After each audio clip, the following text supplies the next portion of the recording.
Global climate change has been shown to affect both plants and animals, shifting ranges and potentially decreasing available habitat.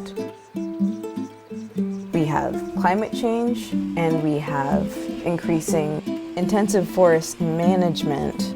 How are those going to affect animal populations in the future? I am looking at cavity nesting songbirds.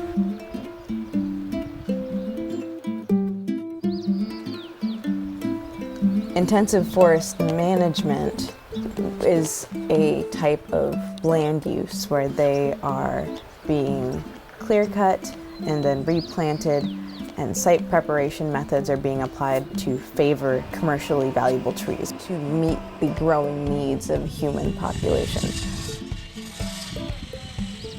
The overarching goal of the study is to see if we can have our cake and eat it too. Can we have these high wood products producing sites while also maintaining biodiversity? Biodiversity is the degree of variation of life. We are working on 8 different tracts of forest land throughout the Western Oregon Coast Range, and they are all under intensive forest management regimes. We are measuring reproductive success of house wrens to determine if there is any measurable effect of intensive forest management. A house wren nest would be reproductively successful if at least one fledgling survived to leave the nest.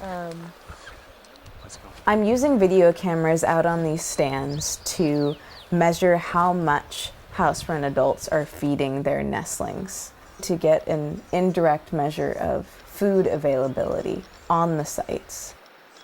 Once we've collected the video footage, we have a team of undergraduates going through every video and counting the number of trips that adults are making to the nest, and also to identify what invertebrates are being taken to the nest to get a sense of the quality of the habitat in which the nest box is located.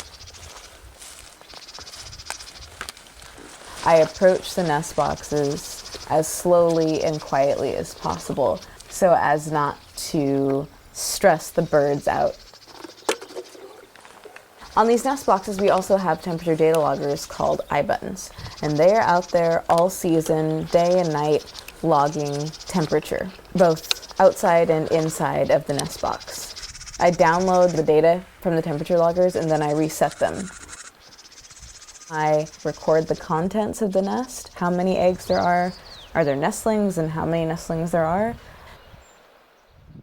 Now it's time for me to measure the nestlings.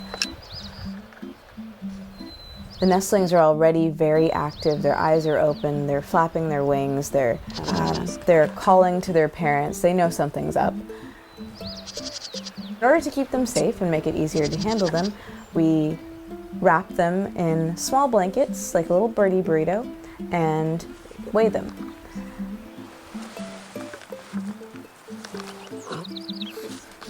.01. Once I have measured all of the nestlings, I carefully put them one by one back into their nest.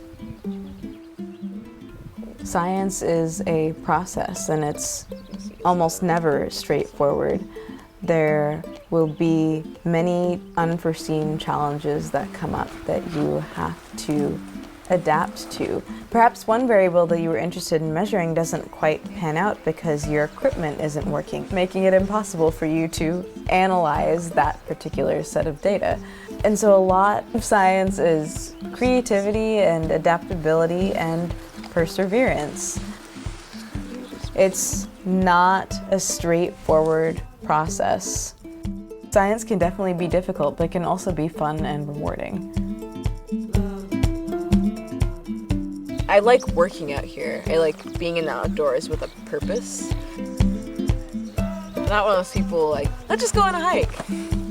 Why? I mean, I don't know, there has to be a point, I guess. Let's go see this lake. Or there's a red-shouldered hawk nest or something like that. I'm not complaining when I get to lay on my couch and watch Netflix. Like, I mean, and at the same time, I do like being out here.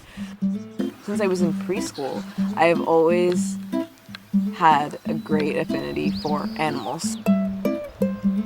Wildlife ecology appealed to me because you got to get outside a lot and see the whole and not just the parts. Like, looking through a microscope didn't appeal to me as much as looking at a landscape. There are very fine-tuned and very logical processes that are going on out here, even though you just see a bunch of plants. I'm really interested in life. It takes on so many forms and works in so many different ways.